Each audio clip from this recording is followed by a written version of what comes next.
अस्सलाम वालेकुम फ्रेंड्स, खुश रहें, आबाद रहें, आमीन सुम्मा आमीन। फ्रेंड्स, आज मैं आपके लिए लेके आई हूँ बहुत ही मज़ेदार से अलसी की पिन्नियाँ, जो है बहुत ही हमारी रवायती हैं, पंजाब की रवायती हैं। और जिन्हें नहीं आती हैं वो मेरी रेसिपी को स्टेप बाय स्टेप फॉलो करें। इंशाल्लाह उनकी भी बहुत ही मज़ेदार और अच्छी बनने वाली हैं। तो फ्रेंड्स, अगर रेसिपी स्टार्ट करने से पहले अगर आपने मेरे चैनल को सब्सक्राइब नहीं किया तो जल्दी से आपने मेरे चैनल को करना है सब्सक्राइब, लाइक करना है, साथ ही बेल आइकन है उसे करना है प्रेस, ताकि आपको मेरी हर आने वाली वीडियो मिलती रहे। तो चलें फ्रेंड्स, चलते हैं रेसिपी की जानिब।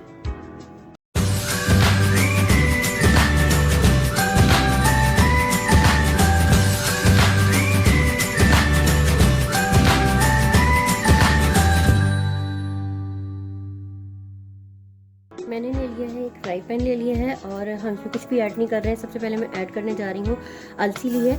अलसी मैंने ले ली है, 1 कप अलसी ली है। और अलसी को बगैर कुछ डाले हुए हम सबसे पहले जो है अलसी को हम भूनेंगे। इतना भूनेंगे जब इसमें से आवाज़ आने लग जाएगी तो हम इसे जो है ठंडा कर देंगे। तो अब हम इसे भूनते हैं, 1 से 2 मिनट बस हम इसे भूनेंगे।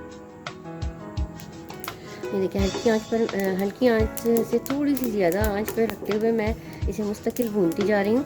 और अब ये देखें, इसमें से आवाज़ आ रही है और ये उछलना शुरू हो गई है। मैं चूल्हा ऑफ़ कर दूँगी। इसको यहाँ पर इधर भूनना बहुत ज़रूरी है। अब मैं चूल्हा ऑफ़ करके इसे करूँगी ठंडा, और ठंडा करके मैं इसे जो है पीस लूँगी। अब इसी फ्राई पैन में मैं ऐड करने जा रही हूँ। मैं ले लिया है, 1/2 कप लिया है मैंने घी का, और घी का 1/2 कप मैंने लिया है। और उसमें थोड़ा सा मैंने घी फ्राई पैन में शामिल किया है। और 1 कप मैं शामिल करने जा रही हूँ आटे का। ये गंदम का प्योर आटा है, सफ़ेद आटा नहीं है। तो आपने सफ़ेद आटा नहीं इस्तेमाल करना, आपने गंदम का आटा इस्तेमाल करना है। और आँच हल्की करूँगी और हल्की आँच पर मैं इसे अच्छे से भून लूँगी। और थोड़ा सा और शामिल कर लेते हैं हम इसमें घी, क्योंकि इसकी जी बाकी हम फिर जो है इसे बाद में शामिल करेंगे।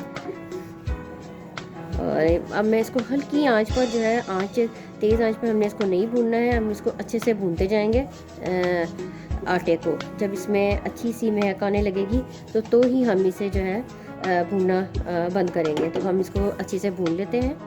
आटा भी अच्छे से भून चुका है और अब इसमें मैं शामिल करने जा रही हूँ अलसी का पाउडर, जो हमने पीस के रखा था। उसको भी शामिल करने जा रही हूँ मैं। और जो बचा हुआ घी था वो भी मैं इसमें शामिल करने जा रही हूँ।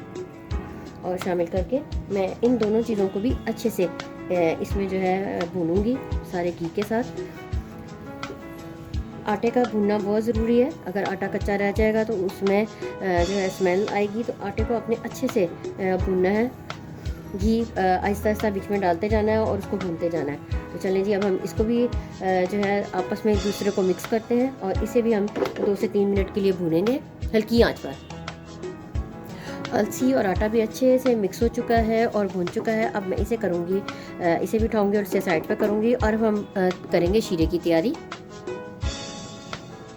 अच्छा जी, अब मैंने एक खुली कढ़ाई ले ली है और अब मैं उसमें शामिल करने जा रही हूँ 1 कप ही चीनी, यानी 1 कप मैंने जिससे मैंने नापी थी अलसी, और जिससे मैंने नापा था आटा, मैंने लिया है कप। और अब मैं शामिल करने जा रही हूँ, थोड़ा सा पानी शामिल करूँगी, इतना कि बस चीनी डिज़ोल्व हो जाए, क्योंकि हमने इसे एक तार की चाशनी बनानी है हमने इसकी। और मैंने ये खुली कढ़ाई इसलिए ली है क्योंकि इसमें हम सारा जो है आटा और अलसी और सारे मेवे वगैरह से मिक्स करेंगे। तो पहले हम शीरे को पका लेते हैं और मैं आपको बताऊंगी कहाँ तक हमने इसको पकाना है। तो हम शीरे को पहले पका लेते हैं। चीनी देख सकते हैं डिज़ोल्व हो चुकी है, लेकिन अभी ये जो हमें चाहिए यानी एक तार की चाशनी, वो अभी तक ये नहीं बनी है। अभी हम इसे अच्छी तरह से पकने देंगे, 1-2 मिनट के लिए पकने देंगे। और फिर मैं आपको दिखाती हूँ एक तार की चाशनी कैसे बनती है। चीनी बिल्कुल रेडी हो चुकी है। देखिए मुझे कैसे पता चला, मुझे तो खैर आदत है। ये देखें, मैंने हल्का सा शीरा लिया, ये देखें बहुत गर्म होता है। आपने आई थिंक मैं निकाल पाई। अब ये देखिए, ये देखें एक तार की चाशनी, देखें खुद ही एक देखें लंबी सी तार बन रही है। चलें जी, अब चाशनी रेडी हो चुकी है। चूल्हा मैं कर दूँगी बंद और इसके अंदर मैं शामिल करने जाऊँगी जो मेवे हैं। मैंने इसमें शामिल किए हैं नारियल कटे हुए, बारीक नारियल कटे हुए हैं। थोड़े से शामिल करने जा रही हूँ बादाम, वो भी मोटे कुटे हुए बादाम हैं। साथ में शामिल करने जा रही हूँ किशमिश को। और शामिल करने जा रही हूँ ये जो हमारे पास है, जो हमने बनाया था, तैयार किया था भून कर, अलसी और आटे का जो मिक्सचर है वो मैं इसमें शामिल करने जा रही हूँ सारे को। और शामिल करने के बाद मैं इसे अच्छे से करूँगी शीरे में मिक्स, ताकि शीरा जो है सारा अच्छी तरह से मिक्स हो जाए। आपकी जो आपका दिल चाहे आप मेवे शामिल कर सकते हैं, चीनी को कम ज़्यादा भी कर सकते हैं आप। चलें जी, ये देखें मैंने इसमें मिक्स करती हूँ मैं इसमें। और इसमें एक और चीज़ शामिल करूँगी, पिसी हुई इलायची शामिल करूँगी, तो वो भी मैं इसमें शामिल कर देती हूँ। चलिए जी, आप ये देख सकते हैं थोड़ी सी मैंने पिसी हुई ग्रीन इलायची है वो मैं शामिल करने जा रही हूँ। इससे बड़ा अच्छा इसका टेस्ट आता है। इसमें मैं मिक्स करती हूँ। मेवे आप चाहें ज़्यादा कम कर सकते हैं। तो चलिए जी, हम इसे अच्छे से कर लेते हैं मिक्स। थोड़े से मेवे और शामिल कर लेते हैं, कम लग रहे हैं। आपका जो दिल चाहता है आप वो ड्राई फ्रूट इस्तेमाल करें जो आपको पसंद हो।